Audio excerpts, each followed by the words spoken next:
All right, ladies and gentlemen, welcome to No Final Bell episode 10. Yes, we have made it to the double digits. It's hard to believe. We What a have, crazy ride it's been. yes, crazy up and down ride, but we are Thank you here. all for your support over these past few months that we've been doing this. Your support means nothing to, or your support means everything to us. Without you guys, there is no final bell. Exactly. Um, of course, like we always do, we usually start off with Impact news. Yes. So, I have results from the last round of tapings as well as results from Bound for Glory. So, without any further ado, let's get into the tapings. First off, we have some digital media championship stuff. Chelsea Green and Tennille Dashwood are the last two participants to enter. Then we get right into there was BTI, which, it was W. Morrissey versus Jake something, but, you know, uh, it's not that I wouldn't talk about BTI, but there's not a lot that happens on BTI. It's just a recap of what happened in the tapings, and then you get the exclusive match. And no offense to the product, but the exclusive matches are really the only thing I watch on BTI, and even then, it's either way. The tapings start with Bin Juice versus Bullet Club to determine a new number one contenders for the tag team titles at Bound for Glory, but it ends in controversy. We'll get to how the match gets made later on. Scott D'Amore made a decision. Like I said, that comes later on in the night. Next, we had a segment with Josh Alexander where he's recapping his career and he's recapping all this stuff. Basically, he says he doesn't believe in failure and that he has to beat Christian Cage and that he thinks he will beat Christian Cage at Bound for Glory. We'll get into that. So, Tennille Dashwood and John Schuyler, there was a little six-person mixed tag team triple threat where all six participants of the Digital Media Championship match ended up branching off into teams and squaring up against each other. The winner of that triple threat tag team match was the team of Tennille Dashwood and John Schuyler. They beat the teams of Jordan Grace and Falaba and Chelsea Green and Crazy Steve. Next, we had a segment with Heath and Rhino where Rhino finally will break his silence about his allegiance and like where it lies. He's still undecided, but we'll get into where he lies on at Bound for Glory, as the match was supposed to be Heath and Rhino versus Violent by Design. But like I said, we'll get into that. Mickie James defeats Savannah Evans in a Pick Your Poison match because remember, before Bound for Glory and at Knockouts Knockdown, we had a Pick Your Poison between Deanna and Mickie. Mickey's poison was Savannah Evans. Deanna's poison at Knockouts Knockdown was Masha Slamovich. So both women beat their poison. But next we get a segment with the Learning Tree and Brian Myers. Unfortunately for the Learning Tree, they're down two members. As Sam Beal and Manny Lemons have been cut from the Learning Tree. Next, we had a segment backstage with a contract signing between. They weren't there on that, but they had somebody like legal representation for them at to make it official to sign the contract between the Inspiration and Decay. The Inspiration, for those that don't know, is the former Iconics. So it is Cassie Lee and Jessie McKay. Next, we had a match between Trey Miguel and Alex Zane because, as I mentioned in the podcast, I believe last week or maybe 2 weeks ago, Trey Miguel beat Alex Zane and Laredo Kid in the triple threat match for the X Division Championship Tournament. But Alex Zane was like, hey, I don't think you can beat me one-on-one. Well, Trey Miguel proved that he can beat Alex Zane one-on-one, and he did just that. Like I mentioned earlier with the tag team titles. It ended up being announced for a triple threat tag team match as the Good Brothers take on Finjuice and Bullet Club. I will get into the results of that. And the main event was a altercation, I guess you could say, between Josh Alexander and Christian Cage. They ended up getting physical before their match at Bound for Glory, and fists were flying. So, that's the tapings. Now we get into Bound for Glory results. But first, we got to do the Bound for Glory before the actual pay-per-view, which is how you were able to get your first ever digital media champion. Jordan Grace is the inaugural digital media champion. Defeated all 5 other participants in that match. Then we go on to the Knockouts Tag Team title match between the Inspiration and Decay. The Inspiration are your new Knockouts Tag Team champions. They basically walked into the company, said, hey, we're going to challenge for the Knockouts Tag Team titles. They made the match official, and now the Inspiration, Cassie Lee and Jessie McKay, are your new Knockouts Tag Team champions. Then we move on to the triple threat match for the X Division Championship. Trey Miguel versus Steve Macklin versus El Phantasmo. Trey Miguel, your new X Division champion. Spider Trey has done it. Next we have the Heath and Rhino potentially versus VBD. Just at the start of the match, Rhino is nowhere to be found. So Heath is on his own. But as the match progresses, Rhino's music hits. He aligns himself with... He's in Heath's side. He's in Heath's corner. Starts beating down on VBD. Rhino and Heath get the win, and Rhino has realigned himself with Heath. They are on the same page once again. Next up, we have the Call Your Shot Gauntlet, and Moose gets the victory. Next up, we have the Tag Team title match, the Triple Threat. Good Brothers retain. Unfortunately, it's just too sweet. Next up, we have the Knockouts Championship match between Mickie James and Deanna Perazzo. In a bit of a shocking manner, Mickie James picks up the victory. New Knockouts champion. But the main event, the match everybody has been waiting for. Josh Alexander and Christian Cage. What a match.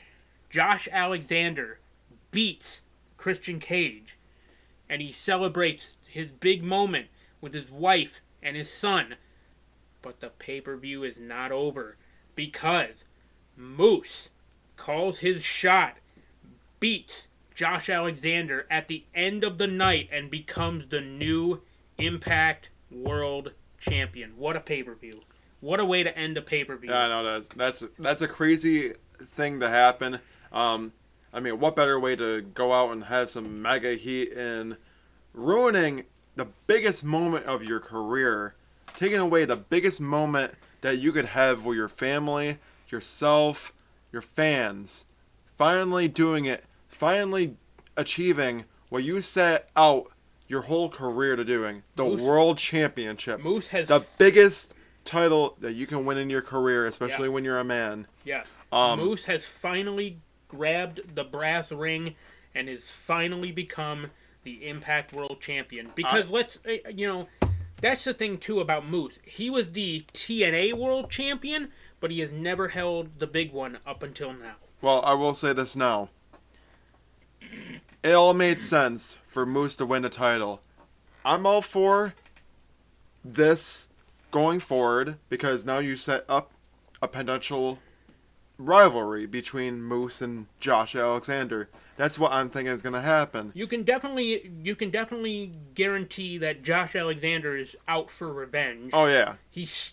Moose stole that moment from Josh Alexander with his wife and his son. So, yeah. Josh Alexander is on a revenge tour right now to recapture his Impact World Championship. I mean, I don't know how much of this is going to be like serious, like real life heat because you took that moment away from him and his family, or if this is gonna like it's gonna be a little bit of like storyline heat and maybe a little bit of real life heat.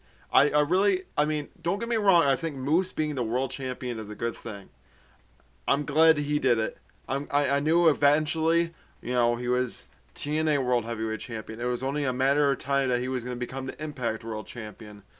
Of course, Christian Cage with AEW no longer having that working relationship. Now we'll probably go up, team up with Jurassic Express and go up against the Super Click and the Young Bucks and Adam Cole, which makes the most sense because literally every week you've literally had one member, if not all the members of both sides, going up against each other. The road to Full Gear is definitely a great one. I mean, there's some matches, and I will talk about it a little bit later in the show, that I'm not too okay with, but I get it in the sense of you're trying to, doing it in a storyline type of thing, and I get it because of, who you threw out there and who ended up, getting it. I can understand it, but like my thought is like, really? But this one makes the total most sense. Sometimes you watch it Impact, I'm like, Impact sometimes gets it a little bit together. Don't get me wrong, AEW does too, but like the way that they've done, like with a new company and stuff like that, you take some risks. Sometimes you have higher rewards. Sometimes they're like, what the hell are they trying to do? So, a little part of me is like, Impact definitely has the edge over AEW and like the way that they go in a certain direction. I mean, I don't know if I'm making the most sense. I don't know if you agree with me. Definitely, you're making a lot of sense, and I would happen to agree. When Impact gets things right, they get them. They knock it out of the park. And Moose being Impact World Champion, calling his shot after Josh Alexander had that moment with his wife and his son. That's an example. That's a perfect example of they took a moment and went. Not to quote exactly. not to quote Cameron Grimes, but they went to the moon with it. So Definitely. And honestly, like I said, I'm all for Moose being the world champion. Okay. But don't be shocked if Josh Alexander is like, hey, man, you took that freaking moment away from me and my family, and I want a rematch. absolutely. So, I don't know if it's going to end up leading to the next pay-per-view, if it's going to be a match that's on Impact itself, but it's definitely going to be coming, and I think it's going to be building each week. It's going to be building up to a match between both of them, so definitely be ready for it. I think it's going to be coming. As far as that, we're taking a nice little switch to AEW, starting with AEW Rampage, because again, another week of Rampage before Dynamite, which is weird. But this wasn't a live Rampage. This was actually a pre-recorded Rampage from the same Miami venue that they were in for Rampage and Dynamite the week prior, which is interesting. Because how you could tell, you still saw the same four guys with the Red Con 1 blue shirts. That's how I'm like, okay, I guess I can see this is still Miami, and you kind of just pre-recorded it.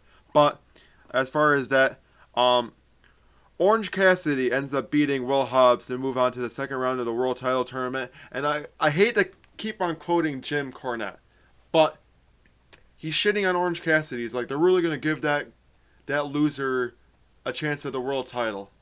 After beating Will Hobbs. Listen. Orange Cassidy is far from a loser. He is far from a loser. He is very talented. He has a great, he has a great character.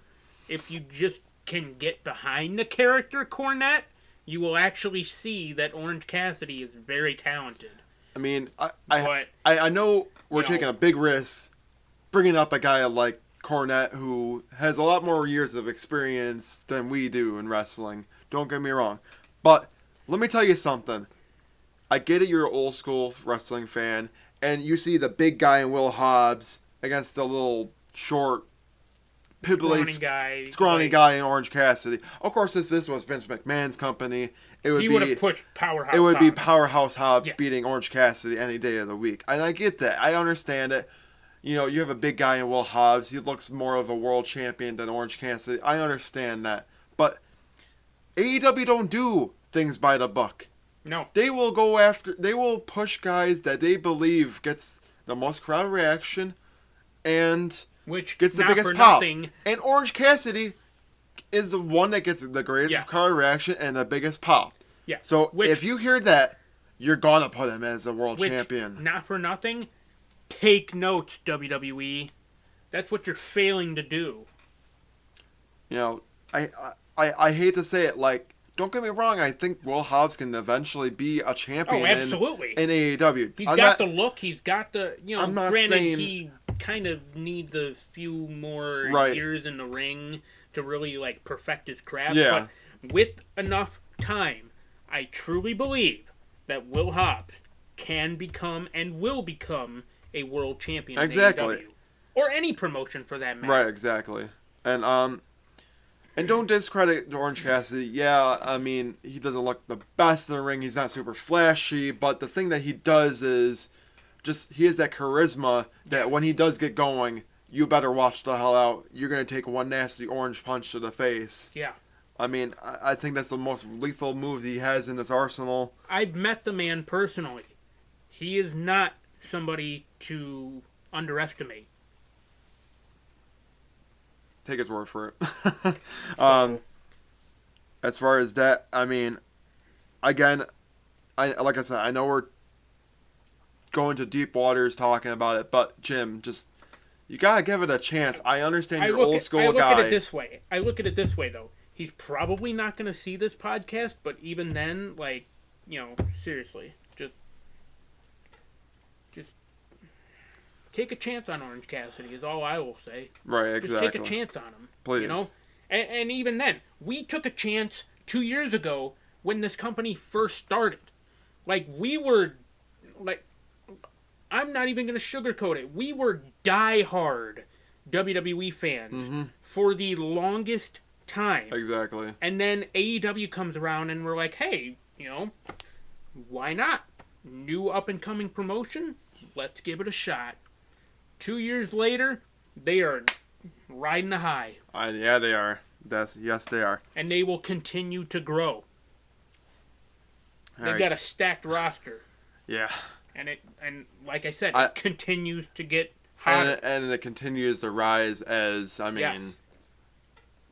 Tony Nese could eventually be there too. I was actually going to say that. That's not part of our notes. But Tony Nese already looking like he's going to be the next potential big signing. I hate to say it, usually when you have the top free agent in a crowd, it usually leads to a signing by the said company. And WWE has done it a lot of times before. With NXT, back when they were the black and gold brand. Yeah, so... that's pretty much how Drew McIntyre came in. That's how Ricochet came in. That's how War Machine came in. That's how Matt Riddle came in. Right. Now he's just Riddle, but that's a whole nother story. But either way, that's how he came in. That's how EC3 came in. I could make probably a 30-minute podcast just talking about the names alone that debuted from sitting in the crowd at NXT. But just like we could have a podcast just alone of all the guys that left WWE that went on to do better things outside of WWE, but that would literally probably be an hour. Yeah, right. Going forward, FTR beat down Penta, and Pac comes down to save Penta. What does this mean? Well, unfortunately, it does. I don't think it means a lot. It's just Death Triangle helping out their comrades. Yeah, it's just Pac helping out Penta at this point. It sucks that Ray Phoenix, isn't really there helping out Penta, but Penta and Ray Phoenix will be there. They're gonna be there at Full Gear. They're gonna put the tag team titles on the line against FTR. I'm gonna still say this now. I'm gonna say it. I said it before last week. I'm gonna say it now. I wouldn't be shocked if there's both titles are on the line. Like, FTR puts their AAA tag team titles on the line, and then the Lucha Brothers put the AEW World Tag Team titles on the line. And whoever wins gets both titles. Winner take all. I mean, I was don't be actually shocked. Also, don't be shocked if FTR does end up being the Lucha Brothers to get the game back to AEW World Tag Team titles. But the thing is, I think it was just a whole ploy, just something like of a joke, just to have the Lucha Brothers lose the AAA Tag Team titles. I really do think they will gain them back from FTR. See, that's what I was gonna go on about, and that's what I was gonna ask. Like, what do you think is gonna happen with FTR being the AAA Tag Team Champions? Like, do you think they're actually going to travel to Mexico to defend those, or No. do you think they're only going to like strictly be U.S. based and potentially like? No, they're literally it's just basically a whole big slab on the Lucha Brothers. It's basically to get underneath their skin. That's all it is at this point. They just literally went in there, kind of like made jokes of themselves, went up in green outfits, wore masks, got them taken off. Basically got the roll-up pins on the Lucha Brothers to win the AAA Tag Team Championships, all because it's a big FU at the end of the day. It was all a plan. From it was MJF. all the plan of MJF and Andrade. Yeah. El Idolo. So, of course, it does eventually lead into a tag team match, which I really do think is going to look in it. For anybody that watches this podcast, also watches AEW, you look at Penta and Ray Fenix, or Penta's assistant there. Man, that black guy looked rough. He got beaten down pretty badly there. So. Jose. Or no. Not Jose. Are you talking about Alex Abrahantes? Yes. Okay, yeah. Man, he had a nasty looking red Yes. beat Penta down. says. Yes. It just looked really, really bad, I will say. But I do think that FTR, I don't know if they're going to honestly win the AEW tag team titles. It would be nice to see them as 2-time tag team champs. But I don't think that it's the right time for the Lucha Brothers to lose the tag team titles yet. But who the heck knows? I mean, I've been wrong in the past, and I have no idea. Us. They might swerve us. Who knows? Yeah, Britt Baker ends up beating Anna Jay with a lockjaw. It wasn't an alright match. I mean, I'm not really surprised at all, honestly. You know, nothing against Anna Jay, but like, yeah, when you're going up against Britt Baker, the women's champion. I mean, of course, I'll talk about it a little bit later. This also brings up the next point, which does end up leading to a match. Ty Conti comes down and beats down on Britt Baker. She held up the AEW Women's title. What did that basically mean? Yeah, that basically means now she's getting a match of Full Gear for the AEW Women's World title. We'll talk about it a little bit later. Our thoughts on that. I'll just keep on going forward at this point. Pac beats Andrade, and then Malachi beats down Pac after the match. How many friends does Andrade really have? Basically all of them. Apparently he's friends with MGF. He's friends with Malachi Black. He's friends with FTR. The list goes on. I don't know why the hell he's friends with MGF. But apparently Andrade pays the top dollar because he asked MGF, does he want check or money?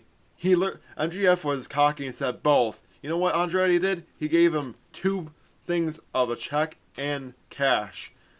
That man is packing in the big bucks. I mean, when you're former WWE and also AEW, you probably do have a whole shit ton of money at this point. Here's my question to Andrade. Why on earth would you be friends with the salt of the effing earth? I have no idea. Why would anybody be friends with the salt of the earth? Because he's trying to do anything. I really do think that eventually this is going to lead to Andrade and FTR versus the Death Triangle, because that's kind of what it seems like to me. I think it's coming. I don't know when it's coming, but that match is definitely going to be coming. That 6-man tag team match is definitely going to be coming. Of like the Pinnacle versus Death Triangle? It's going to be FTR and Andrade versus the Death Triangle. It's definitely coming because they were already kind of teasing like another Pac and Andrade type of thing. But so I don't know if it's going to lead to Full Gear. I don't know if it will. But It will literally. I think eventually it will lead to a triple threat tag team match. I don't. It might be before Full Gear. I'm expecting something like that to happen, but again,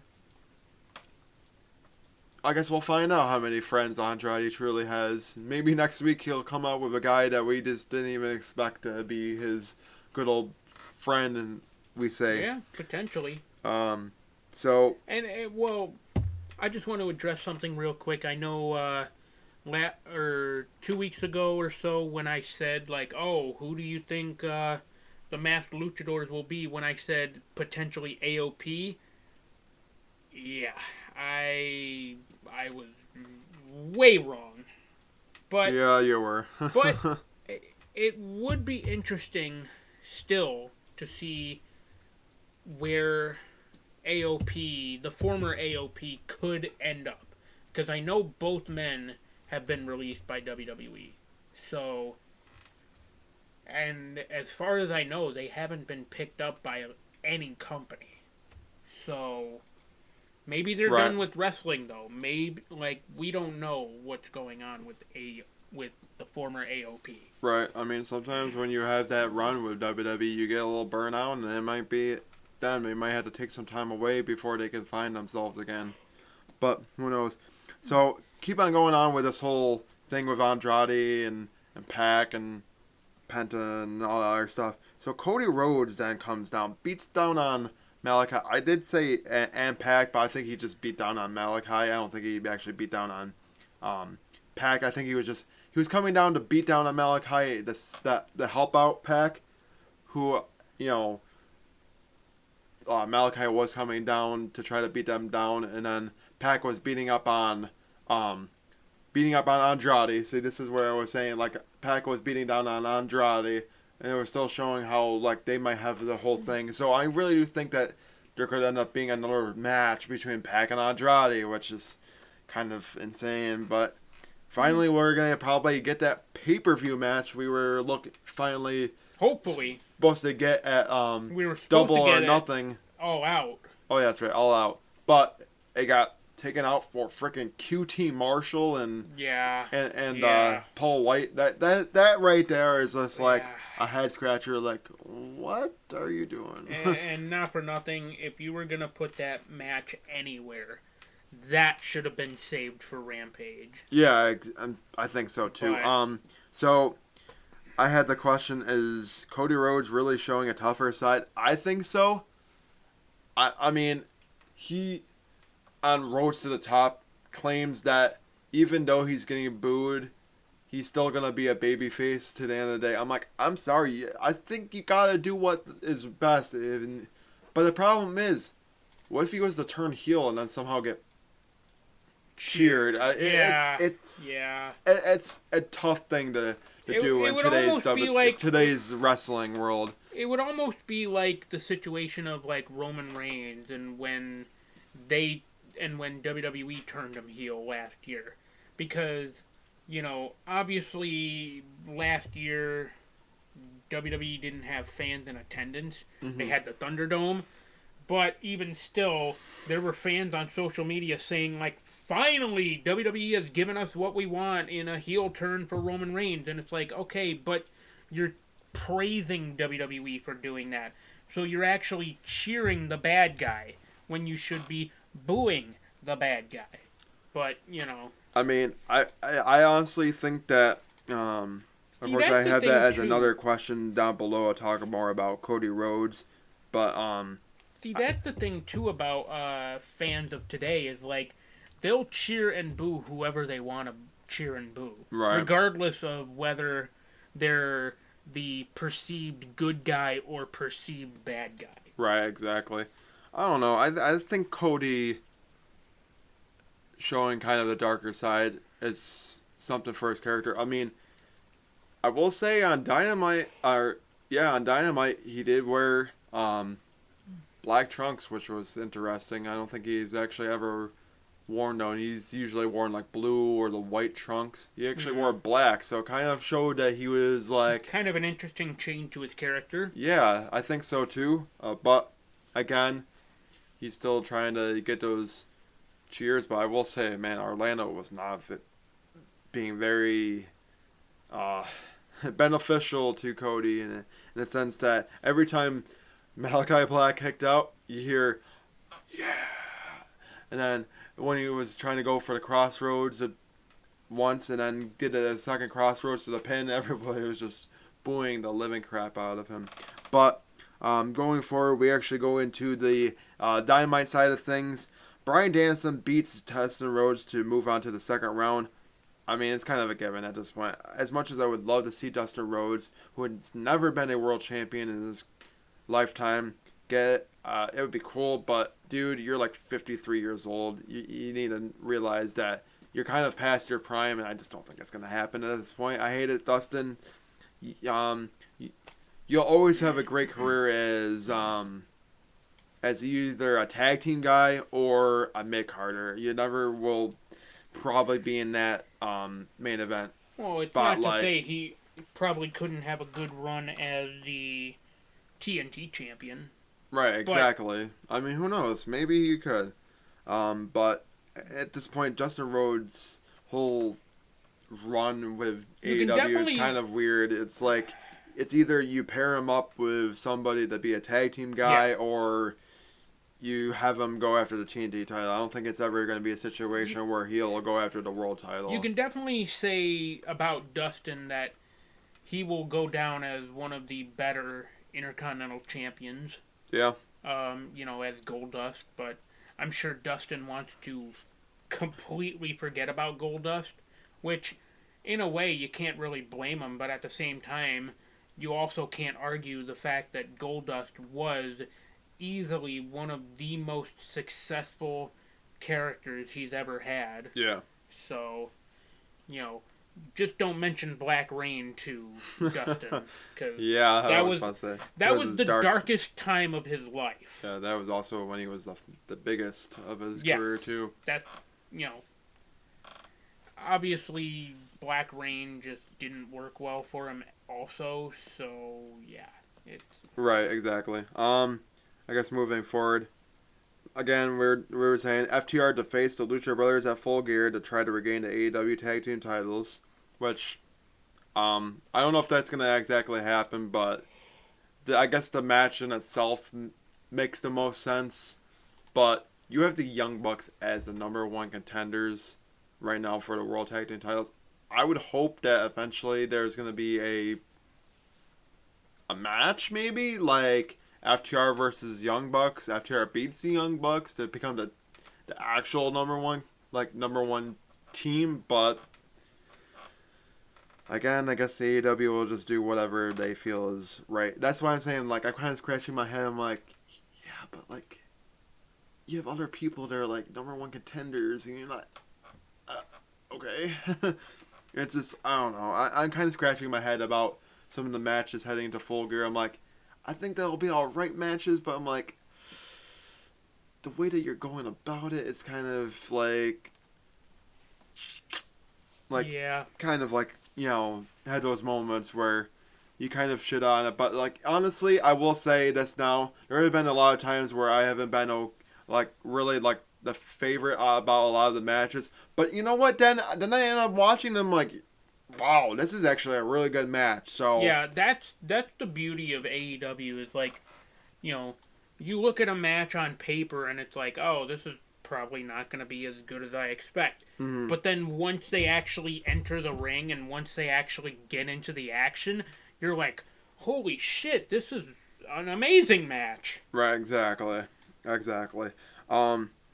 Then Sting ended up beating down MJF, and then the Pinnacle help out MJF. Fans are chanting for Darby, when will he return? Of course, again, MJF was saying, oh, have I really broken you down mentally? As he was beating down Sting. He's like, hey Darby, this is going to be your future right here, as he's holding Sting in his arms. So I don't know when exactly Darby will appear. It would have to be sometime sooner than later, because as we inch closer and closer to November, the pay-per-view is a couple weeks away. Yeah. I would assume either later tonight, because we are recording on a Tuesday. This will be releasing tomorrow before Dynamite. So I would think that later tonight, you'll probably either see Darby then, or you'll see Darby probably to go home before Full Gear. Or even you might see a miraculous return of Darby Allin at Full Gear itself. I mean, that could be true too. Who knows? But I mean, again, I would kind of like to have the whole tag team match a little bit more. But again, I kind of see the whole thing with MJF and MG or Wardlow and MJF. Of course, I'll talk about that a little bit further on. But going forward, of course, we were saying about Anna Jay holding up the title. Well, Britt Baker is supposed to go up against Ty Conti. Ty Conti was holding up the title after Anna Jay got beat by Britt Baker. Anna Jay holds up the title after beating down on Britt Baker. Then it results into the match between Britt Baker and Ty Conti for the AEW Women's title. Reactions? Like, what do we think about that? Do we think that... I don't know. I feel as though Ty Conti was basically waltzed into a title match because of that. Mm-hmm. But at the same time, you can make the argument of like, oh, Ty Conti didn't work hard enough. But then again, it's like, she actually did work hard enough. She's busted her ass this past year to actually, like, get to the match against Britt Baker for the World Championship. Right, exactly. I don't know. I just think that right now, with everybody else that you've got, I know a lot of the top women are going more towards the TBS title, so you kind of like really didn't have anybody else towards like Britt Baker and and Ty Conti. I guess Ty Conti was really the only one you could have gave Britt Baker at this point. So I guess in a sense, I don't mind it. Of course, you kind of look at him like, kind of have to go with like Britt Baker kind of retaining here. Like, it kind of makes a little bit of sense. I mean, I'd be shocked as all hell if it is Ty Conti that wins the AEW Women's World title. I would not be opposed to it. I think it would be a cool thing to see her win the AEW Women's World Championship. Here's where I feel like they could potentially go, but at the same time, I'm pretty sure even the women's matches are a 60-minute time limit for the title. Oh, 60-minute time limit draw. I don't know yes. if I just don't think I would ever see that actually happen in AEW.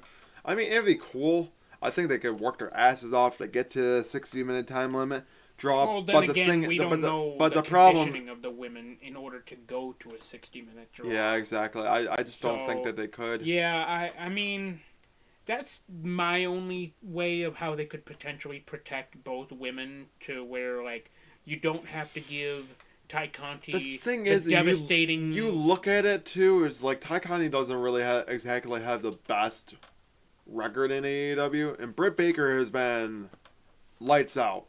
Lights out on fire. The only problem I have with having a new women's title is I hope they don't focus on that a lot more than the AEW Women's World title itself. Yeah. That's because it kind of seems like that's what they're heading towards. Hence why you have a lot of the big women heading towards that championship. Don't get me wrong, maybe some of the losers could eventually head into the AEW Women's World title. Don't get me wrong.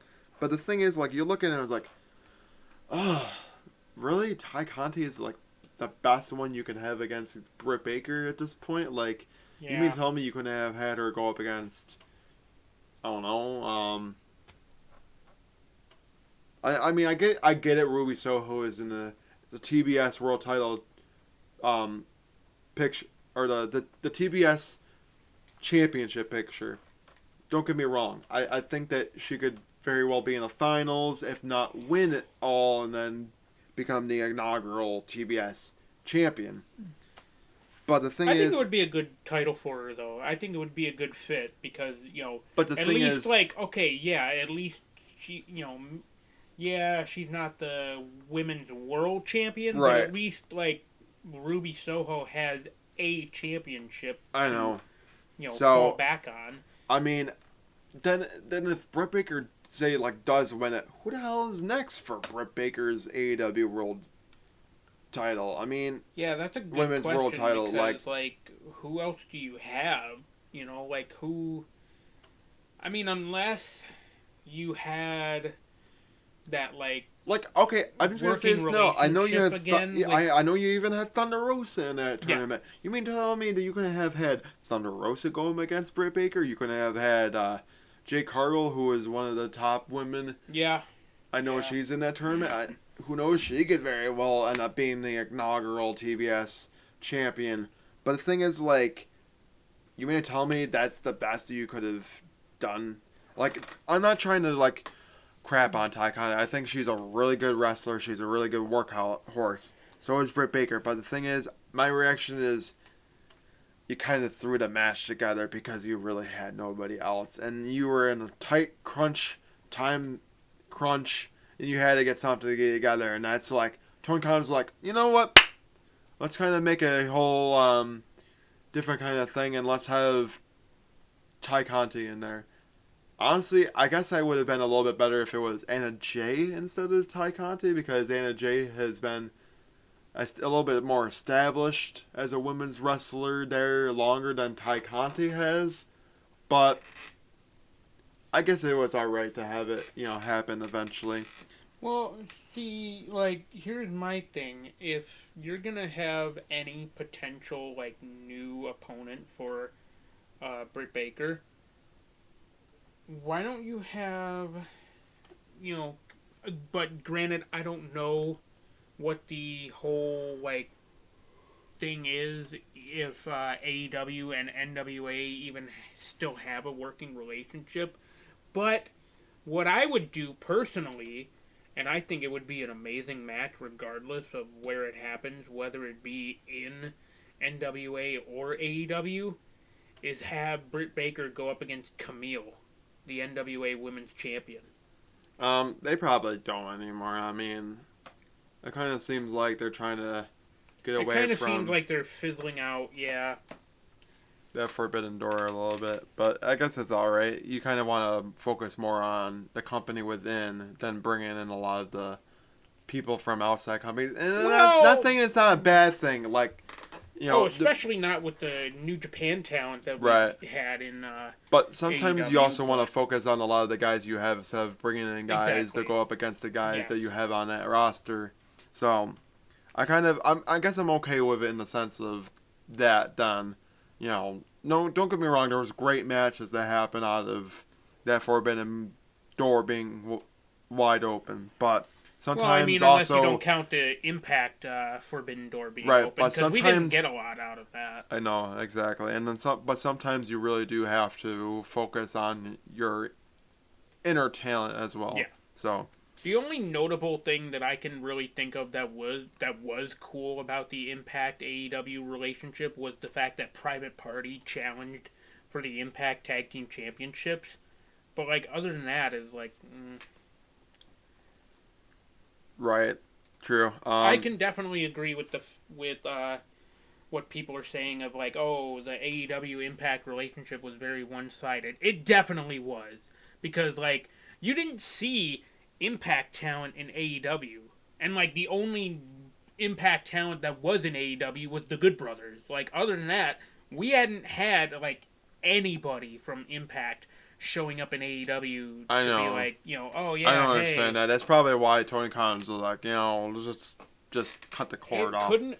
Pull It the plug potentially on might it. not have been Tony Khan. It might have been Scott D'Amore and was like, hey, if we're gonna have a working relationship, it's why don't we send some of our talent to you? And I'm sure Tony Khan was like, okay, but I don't know how it ended up, but yeah, it was just very one sided. Right.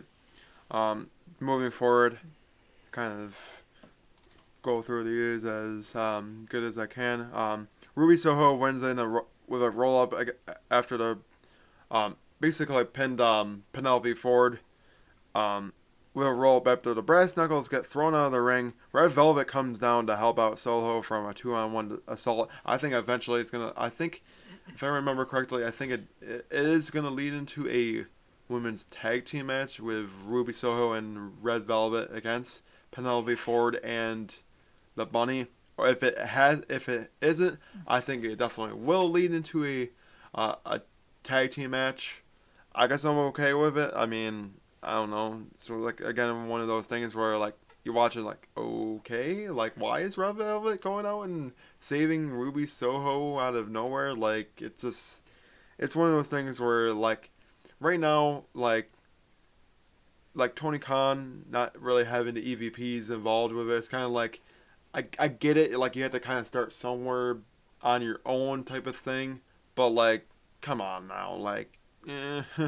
But I guess I'm okay with it. I guess I think it's something that will be good for a match here in one off Dynamite Rampage match. So I guess I'm okay with it. But like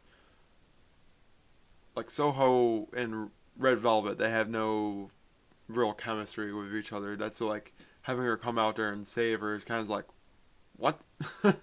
Okay.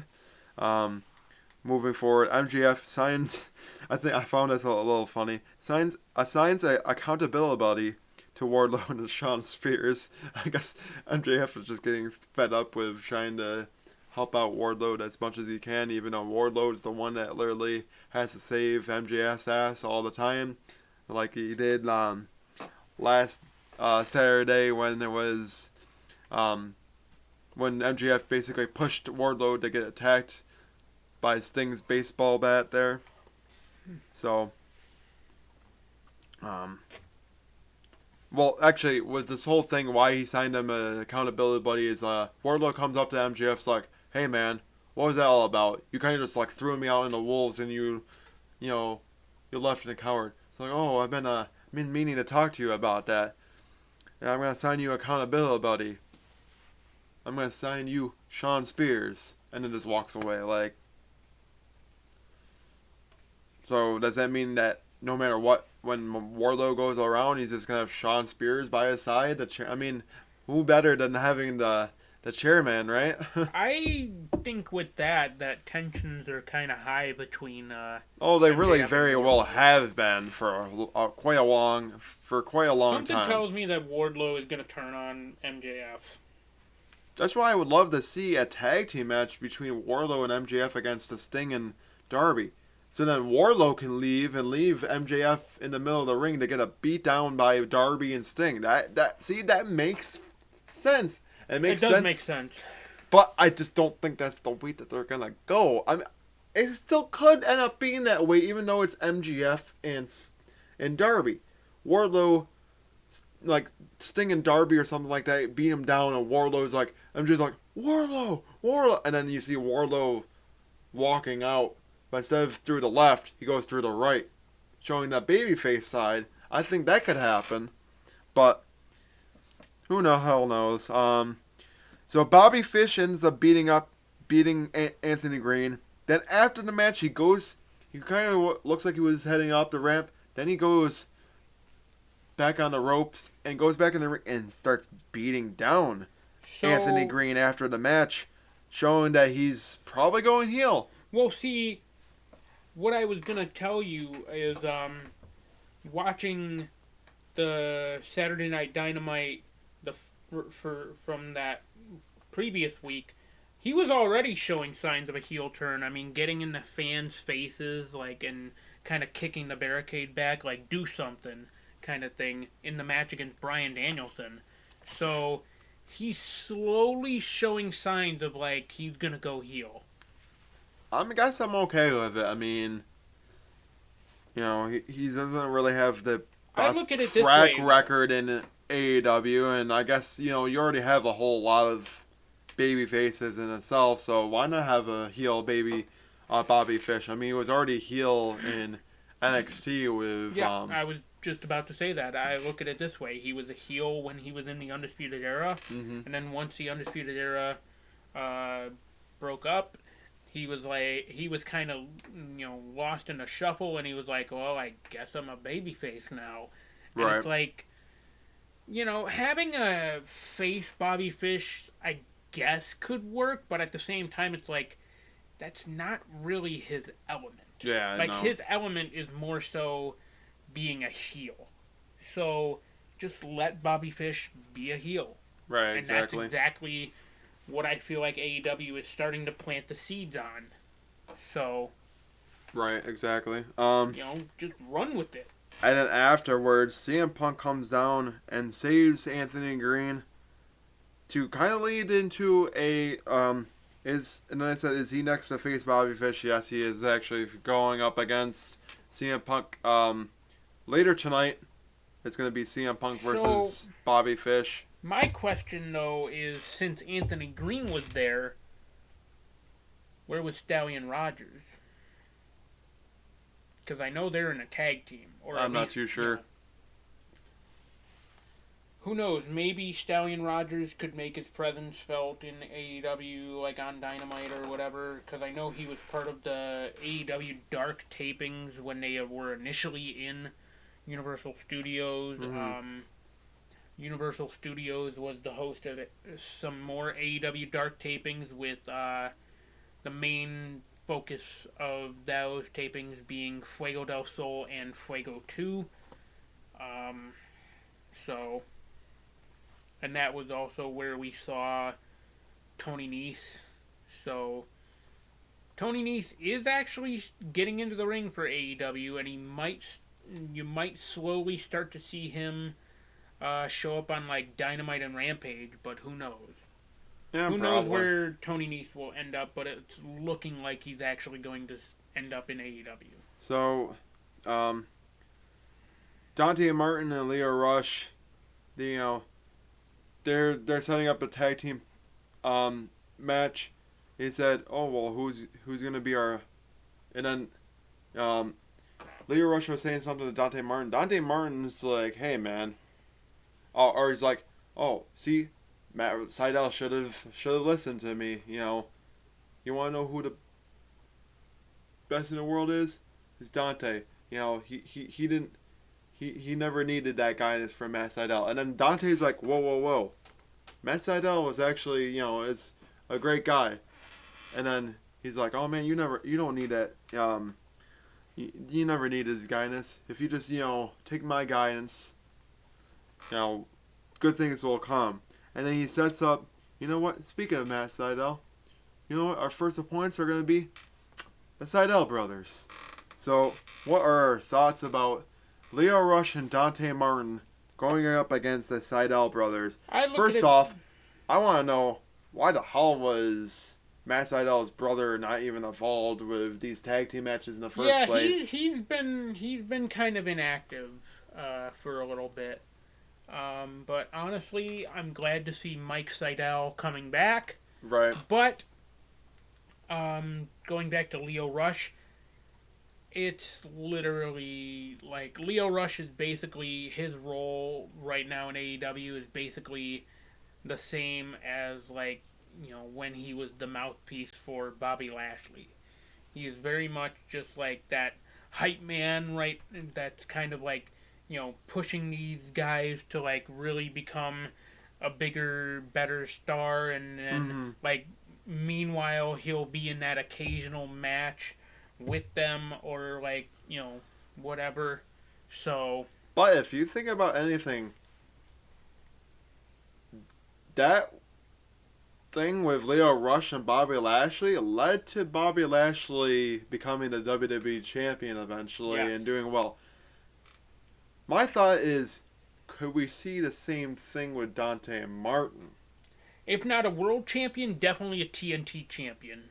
Because I hate to say it, as much as Leo Rush, isn't the best guy, sometimes his guidance does lead to bigger rewards. So maybe Dante Martin should look at what Bobby Lashley has done in WWE and think, Leo Rush actually was the one that helped him out in that path? Shoot. Sign me up. If it means I can get a title. So, who the hell knows? If it's tag team titles, if it's TNT title, if it's maybe a world title, I don't know. If it's probably gonna be something. So my thought is, I guess I'm okay with a tag team match. Don't be shocked if Dante Martin and Leo Rush do beat the Seidel brothers, but also don't be shocked if somehow this ends up being the return of Darius Martin. Oh And yeah, costs yeah. the and costs somehow Dante Martin and Leo Rush the match, and then Dante's like, you know what, Leo, I never needed your guidance. All I needed was a brother. Yeah. I mean, yeah, because Darius has been on the sidelines With a for knee injury a little bit, yeah. and you know, who's to say he can't come back and be like, "Why are you listening to this fool? You should be by my side. We're brothers through the end, bro." So But then again, who the heck knows? So going forward, this wasn't really, I don't think, planned, but Eddie Kingston beat Lance yeah, Archer. Lance Archer took a yeah, very nasty landing. He actually yeah. landed headfirst from a back flip off the top From rope. a moonsault, yeah, moonsault attempt. I Should don't say. think that Lance Archer was supposed Not a to good. actually lose this match. They kind of threw the audible. Eddie Kingston goes back in the ring, rolls up Lance Archer 1, 2, 3. Doc Sampson, the ref, there were looking out, and Lance Archer, he looked very out of it. So I wish Lance Archer a speedy recovery. I hope that it's not a serious concussion. I hope it's something that he can come back from stronger than he has been before. Or how about this? Maybe next time a big man like you shouldn't be doing a backflip off the top rope. You are like almost 7 foot tall. Yes, definitely. Lance So, Archer. Probably please. no more moonsaults for at least the time being. Right, exactly. So Or that's maybe just in the near future, no moonsaults like at all. yeah. Please no, please don't, because So, for the to be for the fair, for the health and safety of your well being, please don't do anything that you shouldn't be doing. yeah.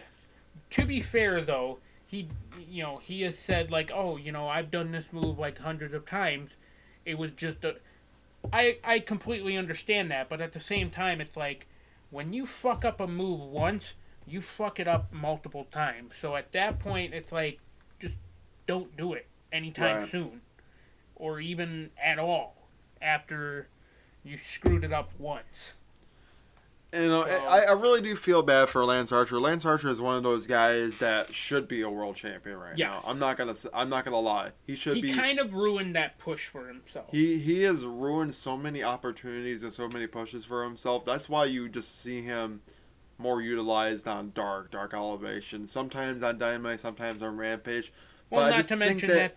every push and every chance he gets, Yeah. he just ruins it for himself. Not to and mention it that's sucks. why they gave him back the IWGP United States Championship. So, It really does suck for him. Yeah. But I'm hoping that eventually AEW will do the right thing and make him a champion. Yeah, I hope so too. Because I would hate to see Lance Archer as like another champion in New Japan. It's like, yeah, okay, he's already held the IWGP US Championship like what, 3 times? Just about. So it's like Right. let him move on from something other than the IWGP United States Championship because he can't win that title forever. Right. I guess moving forward, this is a very weird stipulation, but it was kind of also a stipulation where it kind of started off like, oh well, Sammy Guevara, the only person I see in that ring that has championship gold is Sammy Guevara. But so it kind of leads a little bit more into what happened this past Dynamite. So the only way the 10-man tag team match will happen in Full Gear is that Sammy Guevara puts the TNT title on the line, which he is against Ethan Page. But if he loses, he has to leave the inner circle for good. But if Sammy wins, he gets to choose the 3 men for the tag team match at Full Gear. I was joking around with Marty earlier, and I think that Sammy will retain his title against Ethan Page, and don't be shocked if Dan Lambert happens to be one of the 3 he chooses for American Top Team against I'd the love Inner to see that Circle. fast-paced dipshit get what he deserves. I mean, I don't know who the other 2 would be on top of it, but I really do think that one of them is going to be Dan Lambert, and Dan Lambert's going to be like, you mean I gotta get in that stupid ass ring with all you jocks? Don't be surprised also if Sammy Guevara potentially chooses Jorge Masvidal. I think so. That might happen, and then after that, I wouldn't be shocked if somehow Paige Van Zant ends up being one of the ones that get chosen, makes her pro wrestling in ring debut. So I would not be shocked if that is going to be the 3. It's like Jose Mazadov, Paige Jorge Van Zant, Masvidal, Paige Van Zandt, and Dan Lambert. Well, the thing is, if that's the case, if Paige Van Zandt is going to be the one, then it would be intergender.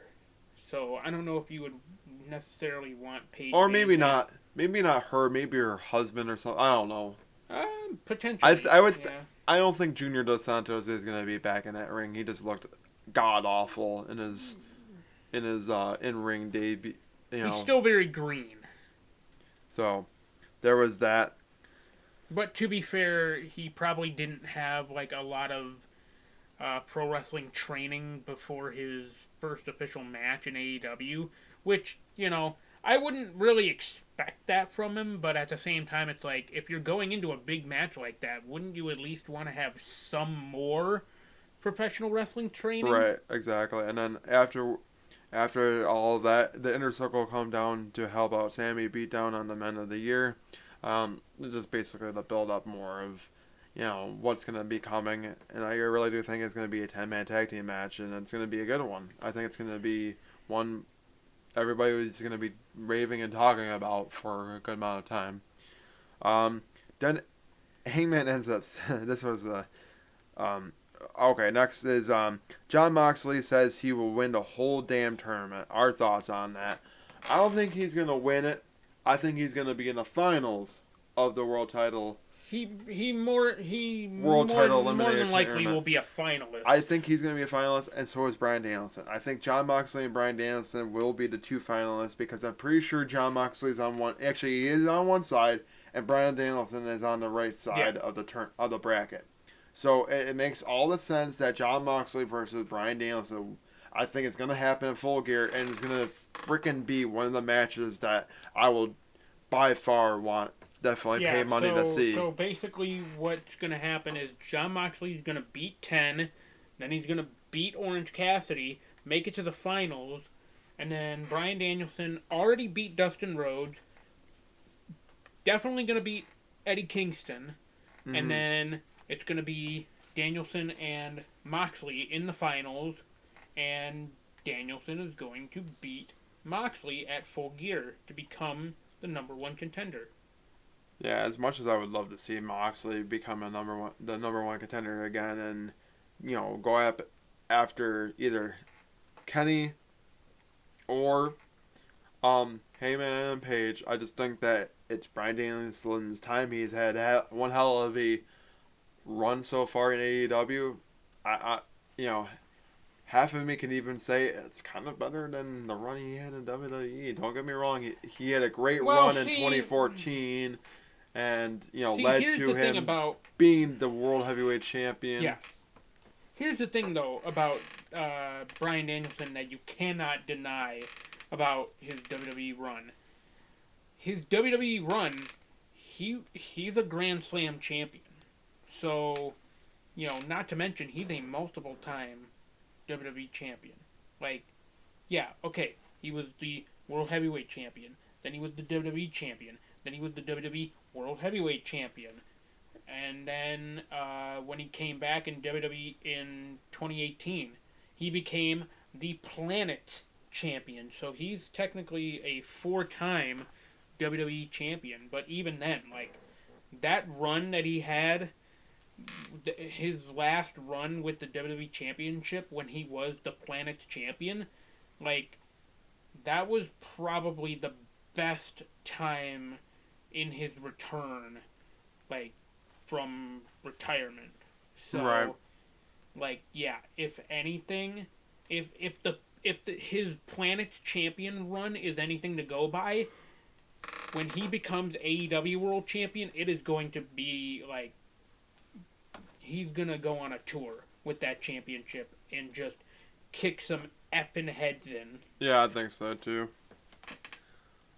I guess going forward, yeah. So John Moxley also said he doesn't care about AEW, doesn't care about the demographic, he doesn't care about this.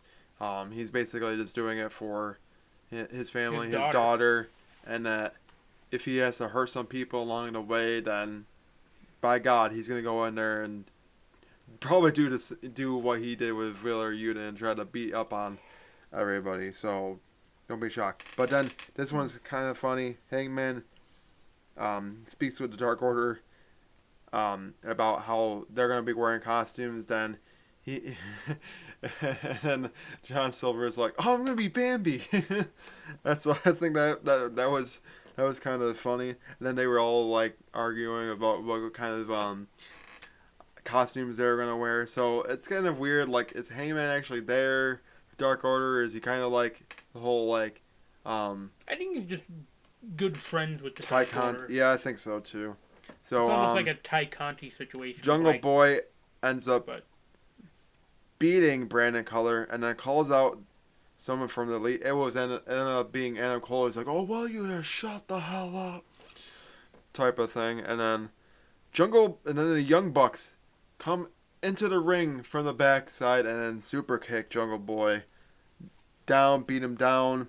It just, again, it's leading towards, again, the Jurassic Express and Christian Cage against the Super Click. I don't know. I would assume that Christian Cage will be coming back, if not later tonight, if not sometime soon, to lead into that 6-man tag team match, because it's going to be happening. Well, I mean, if I'm Christian Cage, though, definitely, like, yeah, granted, you just came off, like, a big loss at Bound for Glory, but at the same time, it's like, that's a different company. Like, now you should be laser focused on, like, okay, here's my path in AEW, let me stick to it. Exactly. That's what I'm saying. Like, Christian Cage, now focus on, you had your great run there in Impact as the Impact World Champion. Don't get me wrong, it was nothing short of, a great little title run he had, but now he needs to stay focused. He needs to stay focused on a company he's actually signed for, because he was not signed at all. He probably had like a mini contract in Impact to appear to these certain dates and appear to these certain special events of pay-per-views. But don't get me wrong. I mean, it was a decent little 2-month run that Christian had with the Impact World Championship, but honestly, it just didn't fit him. And it's not to say it didn't fit him as he didn't have a good run with it. No, it was good. The amount of matches that we did see with Christian as the Impact World Champion, it's they were good. Mm-hmm. Okay, I should say they were decent. Granted, Brian Myers was okay, but definitely the Ace Austin being the number one contender there for a little bit. Ace Austin versus Christian Cage was definitely a very good match. And then, of course, at Bound for Glory, we ended up having Christian Cage versus Josh Alexander. So, Christian Cage has had some good matches with some great people in Impact Wrestling, but, it just wasn't that good. You know what I mean? His run was kind of overshadowed by the fact that, he's an AEW talent. So it's if it wasn't for the fact that he was an AEW talent and, more of a Impact, not necessarily homegrown, but at the same time, it's if he was actually under contract to Impact, it would probably have made much more. It probably would have made a bigger difference. And even then, it's you would have a Impact contracted guy on an AEW show taking back the Impact World Championship home. So, but that's not what happened at all. Um, you know. Right. And then we get down to the nitty gritty, the last bullet point of the notes we have here. Cody Rhodes finally gets the victory over Malachi Black after, all the things of getting tougher and stuff like that. But still is ended up getting booed while being a babyface. Oh man, Cody Rhodes is just getting, just having no luck whatsoever right now.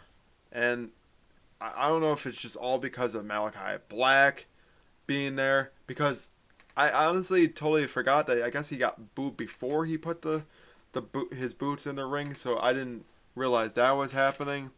So I really did think that maybe all because of the whole, possible retirement type of thing was part of it. No, actually it was just because I think fans are just getting sick and seeing Cody Rhodes all the time. It's kind of like the fans in WWE getting sick of seeing John Cena all the time.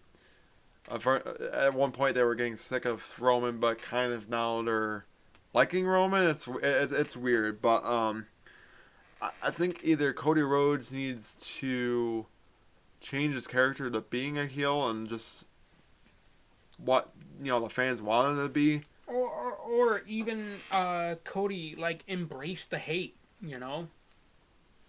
or that too. I mean, embrace the hate. Just go against it. So what if you get booed? Just go out there and have some of the best matches you can. And right now, honestly, I think he really is having. I think we're seeing a better side of Cody Rhodes right now. Him getting that match, getting the win against Malachi Black. It's all fine and dandy. It's cool and everything, but I don't know.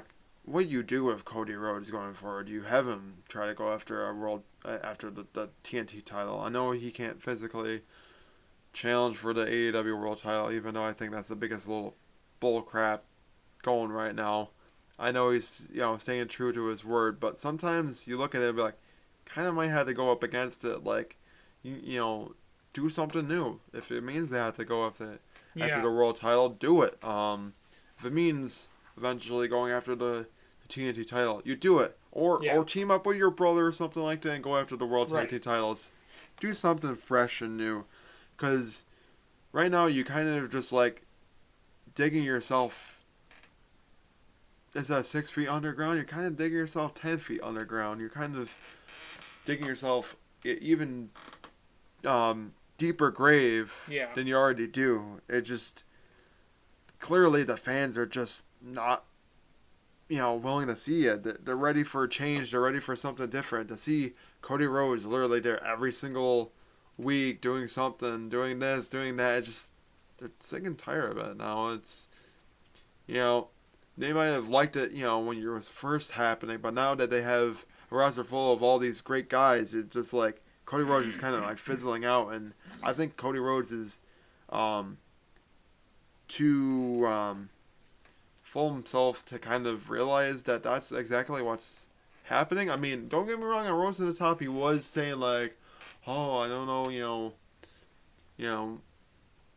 if it's me, if it's my character, it's clearly it's your character, Cody. Your character is kind of dull. It's just not working in today's day and age. It used to work, when you were the TNT champion at one point. It was working for you. You were the top of the world. Then your flame kind of has been fizzling down ever since losing that title. So it's time for either a character change, or it's time for you to just give it up and be the EVP of AEW there, Cody. You have, other things to worry about than trying to wrestle right now. And don't get me wrong, I know it's your company, I know you're a wrestler deep down inside and you want to be a wrestler, but right now, I don't know if the fans want you to be that kind of wrestler, so that's just me, and I don't even know what you can do with him going forward. It's one of those situations where, he's kind of already done a lot in AEW, and you don't know who else he can go up against other than, I don't know, CM Punk or Adam Cole or Bryan Danielson, like guys like that. Like Well, I don't even know if those matches would like sit well with the fans, anyways. Like, probably not. Probably you know, not. they're just tired of seeing Cody in general. And I mean, don't get me wrong. I don't mind. I really do. I like Cody. I think he's a good guy, but like sometimes he gets just fed down our throats like way Yeah, too much. yeah. So I think it's one of those things where like It's almost the same, to your point, it's almost like the John Cena Roman Reigns situation of like people just don't want to see Cody forced down our throats. And that's exactly what is happening. Cody is being forced down our throats. So people just don't want to see it. And so that's really why he's being booed. so I mean again, if it's not like a character change, it's got to be just like a directive change. Like Yeah. maybe not show him as much as you know we usually do, or it's just not his kind of AEW anymore. Just a different kind of AEW. It's Yeah. like a newer, bigger AEW with more power, star talent. I didn't have this written down, but Miro is kind of showcasing that why has like God forsaken me? Why is why am I why did you make this kind of big old guy and I had to lose the title? My wife wants that wants her champion back. I think it's teasing a world title shot. I think he could eventually. He won the TNT title, had a good reign as such. I think it's time for him to win something he's never ever won. Right. The world title. Yeah. I think it's time. I think he's got the right build as such of a world champion. I don't know who he could eventually go up against. I don't know if it's like going to be Adam Hangman Page. I don't know if it's going to be Kenny Omega. But I really do think that Miro is going to be one of those ones that are going to be heading towards a world title shot. And honestly, I would assume that the next pay-per-view is what, Revolution? After Full Gear, yes. Revolution's usually what, in January, February? March sometimes. But it could potentially just be February. Yeah, because I think it was February of 2020, which was before the pandemic. It was actually Leap Day of 2020. Yeah, that's right. But that year, that Revolution 2020, why couldn't you have just called the pay-per-view Lethal Leap Year? I don't know. I forgot what day it was in 2021, but again, I mean, I don't know, but let's forget about the exploding barbed wire death match. Yeah. At least the finish. The match itself was fine, but the finish. Yeah, the finish was really bad, but I really do think that Miro could be the next one in line for a title opportunity, and I think that's kind of like what they're teasing towards, or maybe getting the TNT title back. I have no idea. I mean, there's so many directions that you can do with him, but I kind of like what they're going with Miro. So again, that's gonna conclude this episode of No Final Bell. Please follow us on Instagram and Twitter at Tinkle and Sports, as well as Facebook. Please also support the other podcasts, as we do have Out of Turn 4 and also Tinkle Sports Talk. Tinkle Sports Talk is going to be every Sunday at 9 a.m. No Final Bell sometimes will also be Wednesdays at 5, unless scheduling conflicts are permitted. And then Out of Turn 4 is usually every Tuesday comes out. But again, we want to conclude this episode. Again, I go back to the beginning. I cannot thank you guys enough for your support, listening to the podcast, whichever podcast it is on Tinkle, whether it be this one, No Final Bell, whether it be Out of Turn 4, whether it be Tinkle Sports Talk. You guys are the reason we do this. You guys are the reason we are still here. Without your support, there is no podcast. Exactly. Exactly. There is no Tinkle without you guys. Right. So, thank you for your support. Thank you for 10 episodes. Here's to another 10. Now, here's to how many more we can actually muster up before, it gets too much. So, Yeah. we're going to go full steam ahead into more and more episodes, definitely. and also we're going to go full steam ahead to, I think, a really good Full Gear pay-per-view But as well. definitely, guys, if you want more of No Final Bell, guys got to make sure that you're hitting that subscribe button and turning those post notifications on. Because without that, you guys will never know when we upload No Final Bell. But it's pretty easy to remember. It's usually every Wednesday, but like Jason said, unless scheduling changes conflict those times, we will definitely keep you guys updated. But for the most part, we usually try to push for every Wednesday at 5 p.m. Mm-hmm. We premiere it on YouTube every week, so just, you know, if you can catch an episode, definitely make sure to stick around. But for the most part, regardless of whenever you catch the episodes, we just cannot thank you enough for your support. Yes, thank you. Alright. Again, this concludes it. As we keep on going full steam ahead to Full Gear.